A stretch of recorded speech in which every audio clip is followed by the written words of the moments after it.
Brad Holmes had a press conference today. This is going to wrap up the season and then look forward to the offseason. So you definitely have to check that out. But there's about three big takeaways from it. First one, man, he just really comes out and goes right after the Detroit media. Dave Burkett, Carlos Menares from the Free Press. And it was beautiful. I've always been just semi annoyed with those two in particular. Nothing personal, just I think it has to do with the questions that they ask during the media.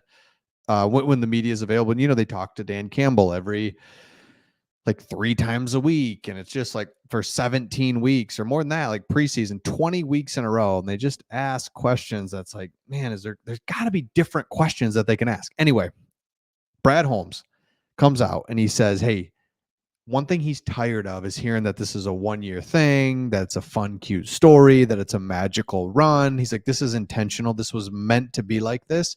We've planned on this. This is year 3. They just finished year 3. Everything was intentional. Every move that they made, every move that they didn't make, he made that very clear. Then he goes on to really single out Dave Burkett. He says, from the very first pick, we took Penei Sewell. He said, Dave, you wanted us to take a quarterback, which clearly that would be wrong, right? That's the beauty of it, is he doesn't even have to say it. Clearly that would be wrong. And then he talks about how that year as well, they took Ife Melanfonwu. He said, Carlos, you didn't like that pick. I mean, right? Just clearly that was wrong of Carlos to say that. Iffy's great. And he said, you have to judge draft classes 2 or 3 years after the picks, not 2-3 days after.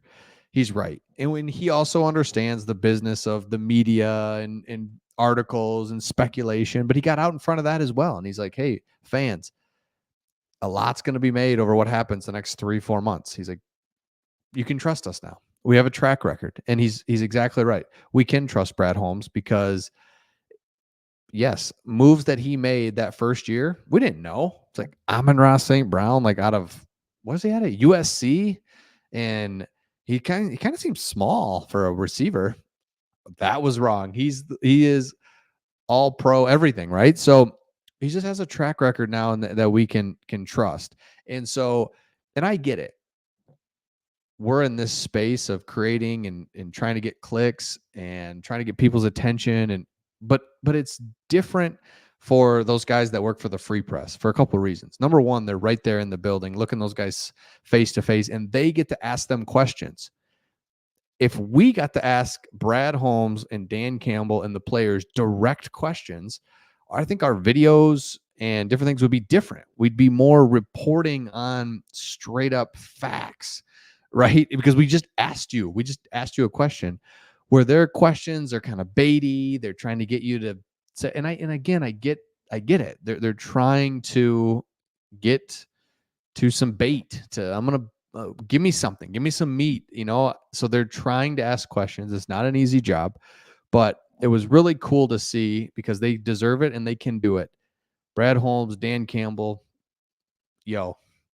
Jared Goff, you saw it where he's like, come on. He's like, we got all pros here. Remember when he's like, yeah, they don't seem to get the full attention like the San Francisco 49ers do, or they've got stars. That clip that went viral, and he's like, yeah, we have all pros, Penei, St. Brown. I lead the league in passing. Like, what else do you need from me? So I trust it fully. Our mistake, Craig and I, more me maybe, I guess, but Sam Laporta. It was just like Sam Laporta out of Iowa. Like, what the heck? That was wrong. I was wrong. So there's I get it, but I'd love seeing Brad Holmes come right out and just address it. So Brad Holmes talks about the next thing he talked about was the fans. And he said, we're the best fans in the world. No question about it. What they did at home and on the road. So it's just really cool that he noticed that stuff. They mention it. It's the right thing to do, right? Get us fans jazzed up. Get us pumped up. Heck yeah, for next year. Love it. So, and Brad Holmes is just going to continue to dominate the draft. That's his thing. That's just his thing. So get ready for us to be surprised when he doesn't take a corner in the first round, second round, and he grabs one in the fourth. And we're just going to be like, what the heck, man? We need somebody. Trust it, trust it, trust it. We can now, and that's the beauty of it. We can absolutely trust that it'll be okay. Speaking of that, let's take a look at another mock draft. These are just fun, right? Because it's like, what are we looking at? What are we where are we at with these mock drafts? So mock drafts time. Here we go. Quinnen Mitchell, Toledo. Seen that quite a bit. And again, this is going to be there it is, right? This has become the trendy pick for the Lions back of the first round. Everybody's mocking us with a corner, and it makes sense. And what else are you going to do? But I mean, don't be surprised if Brad Holmes takes a center. I like it's just you never know what he's going to do. He is fully sticking to we're going to take the best player. 61 overall, Mason Smith, LSU. Detroit witnessed a breakout season by Aleem McNeil. However, the depth outside of him was up and down for sure. Levi, come on, what's he doing? Tyson Alualua, probably not going to be back. So defensive line, corner is the big. So wouldn't be surprised if that's what's mocked. Jonah Ellis, defensive end of Utah. That's the third pick. So in mock drafts, you notice they go right for need. And I don't blame it. And I would love this right here.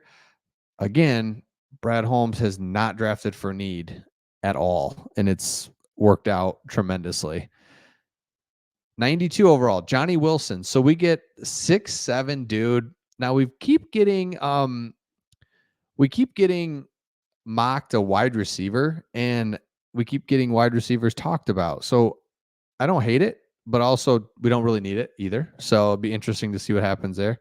In the 5th round, center. Now again, we need a center and a guard, really. I don't know if we draft that. I don't know if it's going to be free agency, but we really need some interior offensive line help. I feel like the swing tackles you can kind of find.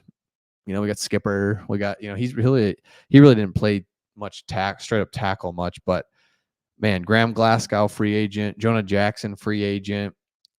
Need that inside for sure. 6th round pick.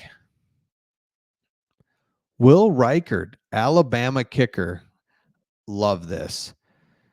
Just because this dude's a stud, and we've just been saying it. There's something off with the kicking position. We know Dan Campbell's aggressive, but if your kicker could just be automatic from 45 plus, you'd send him out there. I just feel like you would. Maybe not. And then 7th round pick, a corner out of the CFL. Appreciate you. CFL, thank you. I would go corner all day here as we continue to look at what we need. Corner being one of those positions. So again, let me know your thoughts in the comments. Love what Brad Holmes doing. Straight up coming out, being aggressive for the offseason, saying we're not going anywhere. This is going to be the new standard, by the way. Love that. Let me know your thoughts in the comments, and we'll see all of you on the next one.